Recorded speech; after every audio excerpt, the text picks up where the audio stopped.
You're submitting yourself to that trade, even though it's warning you and telling you, the analyst is talking to you, this is wrong. You know it's wrong, but you won't close it because you're not trading for profit now. You're trading for being right. You are arm wrestling the marketplace. That's what you're doing. You want to be smart in the eyes of someone else that you're going to share this with. And you're absolutely undermining yourself. And when you do more damage or blow the account, blow the funded account, your max loss day or whatever it is that takes you out of that, you will be miserable. You'll punish yourself. You'll relive those moments over and over again. And I can relive them all when I was 20, just like it happened yesterday. No one's going to be as hard as you are on yourself. You just aren't making it public knowledge to most of everyone that would be paying attention to you. Now, some of you make that mistake and you go on social media.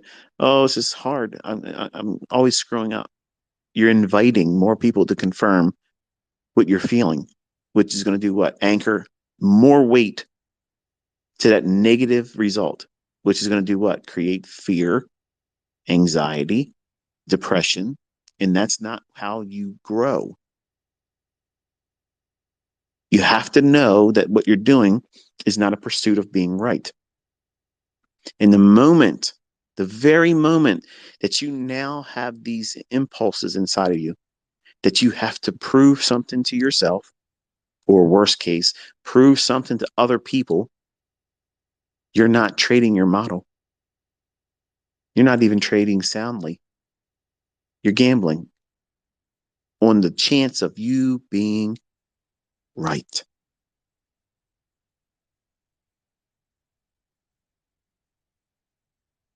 You have to release all that. You have to stop doing that with your trading. You got to stop doing that with your studies. You have to submit to whatever happens as long as you're using the processes and protocols that you've adopted as your model. You're going to accept whatever the results are because you have done enough research to know that the things that you're trying to pursue repeat not just once in a blue moon, but they repeat almost daily, if not every day. Every day, the market's going to run for some hourly old high or an old low. This is the part where you start writing down notes, folks. Every day, there's an intraday range that has an old 60-minute high or old 60-minute low. In between where the market is at market price, whenever you're sitting down and looking at your charts, you want to identify them because there's liquidity there. This is the surest way for you to know that you can go in there every single day. Every single day, this is forming. There is not a day that this does not form. Okay. This is an everyday bread and butter logic.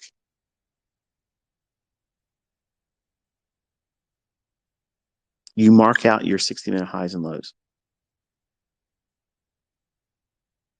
You wait for some shift in market structure that would be gravitating towards that old high or old low.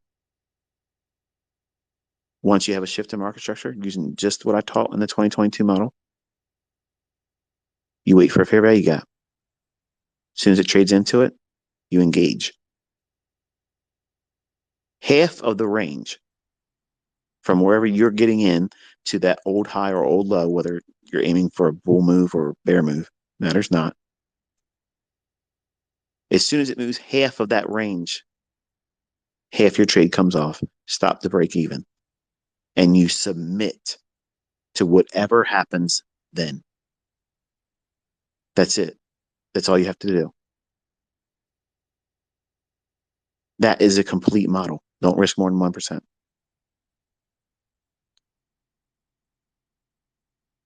It might be 5 handles. It might be 20 handles. It might be 30 handles. How are you going to know? The range between where you're trying to buy and where that old high or old low is.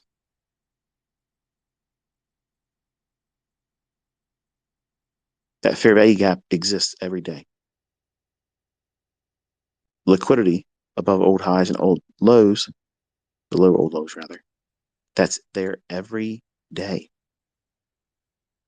And you're complicating things. You're trying to bring all these things that I've taught, hoping that they're all going to do what? Allow you to accept no losing trades and be right all the time. And being right is a poison to a new developing student. Your goal is consistency. You want to be doing the same things over and over again, using a model that delivers consistently. Doesn't mean it's 100%. It just means over a large sample size. What's that mean? 20 trades. 20 trades, you're about 70% on side. That's a good measuring stick. But what happens if I'm not 70? You keep working until you are. And then once you get to that point and you're 70% strike rate, how could that possibly be, Michael? Come on. That's too high. It's unrealistic. All the books say, I'm telling you, don't read into those books. Those books are written by authors that has sold a book. That's what they're doing. They're selling you a narrative, a plot. They probably don't even trade with what they're writing about. I walk into these live markets, whether I'm sitting on Twitter tweeting out the very candles that we looking for in the draw on liquidity, bending time and space to precision, and you see your chart printing it later on. That's not hindsight. When I'm on the live sessions, I'm calling the minute candles, explaining what's going to happen and giving you the narrative. This is what you're supposed to be doing for yourself. You create these little laboratory experiments and you go in every day. Anytime you get a chance to study, that's what you do. And every time you record what you're feeling, how you felt. And the goal is for you to have indifference. You can't simply just write the word in your journal, I was indifferent to the outcome. You can't fake that part. You need to be observing where you're feeling these anxious moments where you feel like you're in troubled waters. They will materialize in the same places all the time until you cope with that. You replace it with a positive habit. What is that? When you feel it, you kill half the trade. If you can't cut it in half, you get it all off, done. And what that allows you to do is you reset mentally and emotionally that now, okay, I've paid myself. I've removed a great deal of the risk. I've profited from it. And now I have a free look. I got a free bus ride to get to my target if it wants to go there. But you don't know, and you're not going to know because you're now recuperating from what you just put yourself through, which was stress. If your trades are stressful, you're trading too big. Your risk is too much. The easiest solution to that, drop down in your leverage. I can get out there and I can find these 5-handle runs, 20-handle runs, 15-handle runs, 30-handle runs. And I'm holding on to 5 contracts, 10 contracts because Top Step says I can do 15. So I'm trying to push the envelope. I got things to do, ICT. But it's hard for me to hold a trade. So I get out too early.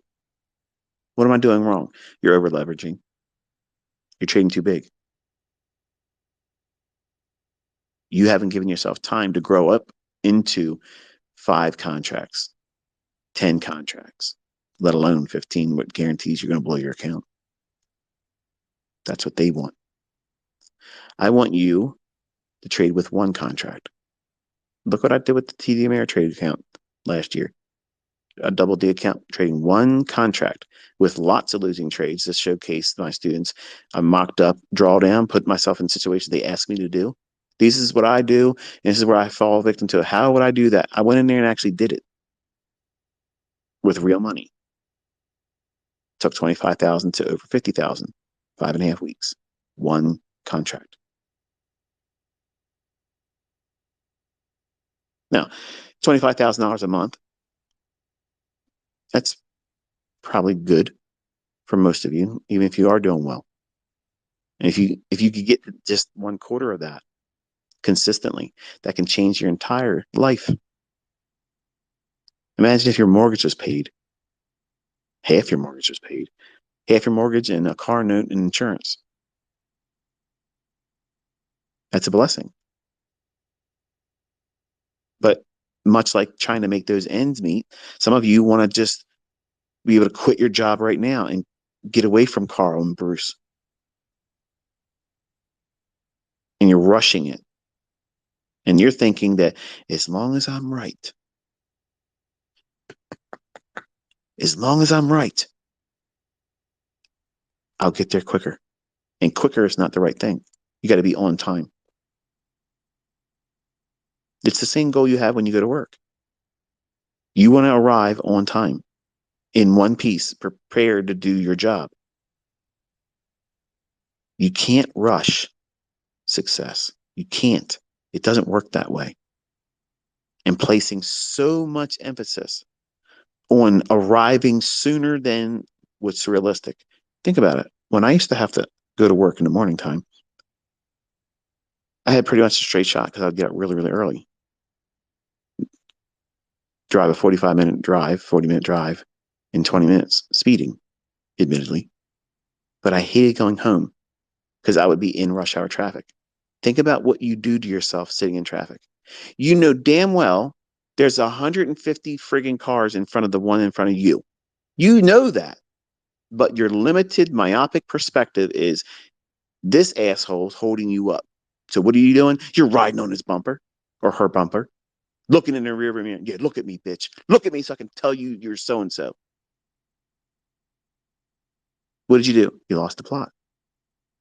You got emotional. You're demanding something. You can't move that wall of cars. And being angry about it doesn't move them faster for you. But yet here you are in your car, pissed off, cussing at everybody, ready to get out, swing your tire iron, and break somebody's windshield because it's holding you up. You're trying to get somewhere. And these people are doing this intentionally. They're holding you up, and they're thinking about the same thing to the person in front of them. And that's what traders are doing when they get in the marketplace. They want to get somewhere too quick in impossible conditions. You lose sight of what you're doing. You get out there trying to prove to the world that you're better than somebody else, and you wreck your ass. Turn your live streams off before they really end and go into a losing trade. You know what it's all about. You know the score. They all have these problems. They're wrestling with it.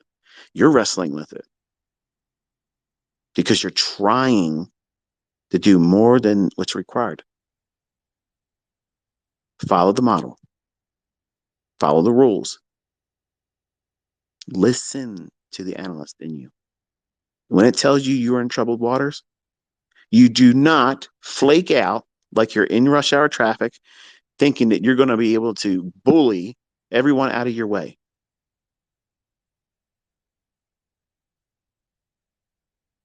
What do? Oh, you got all these good advice, ICT. What do I do when I'm stressing out in the car? Listen to ICT. How about that? How about that? Because if you can listen to me, even if you don't like me, complain about me.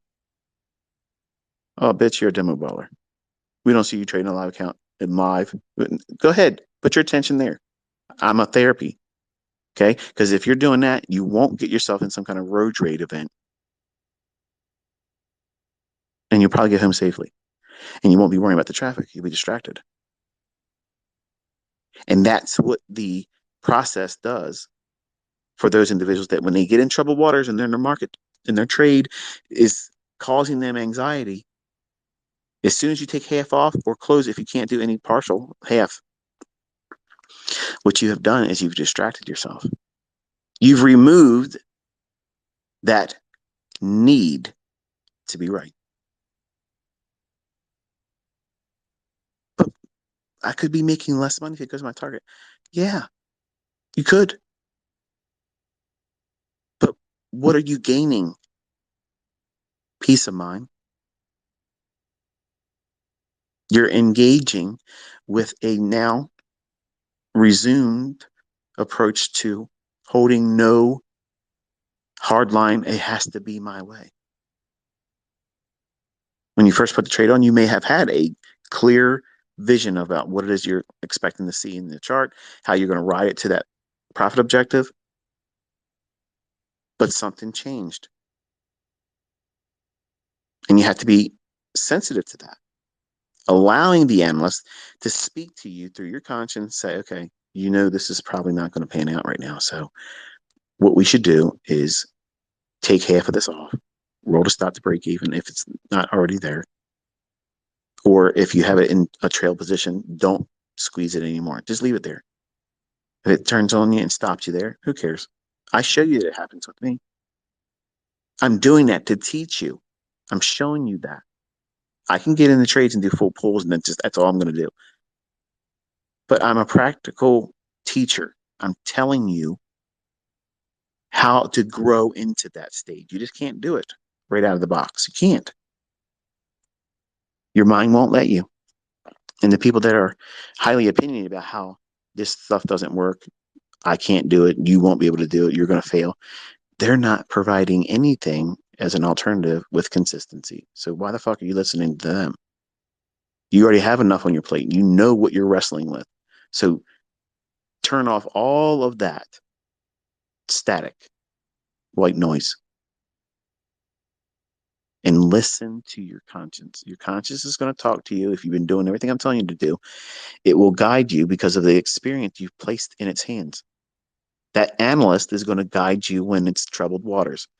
But you have to let the analyst communicate to the trader in you, the one that's going to make the sound executions on the sound logic that comes from the analyst. The person that you're training with the back testing,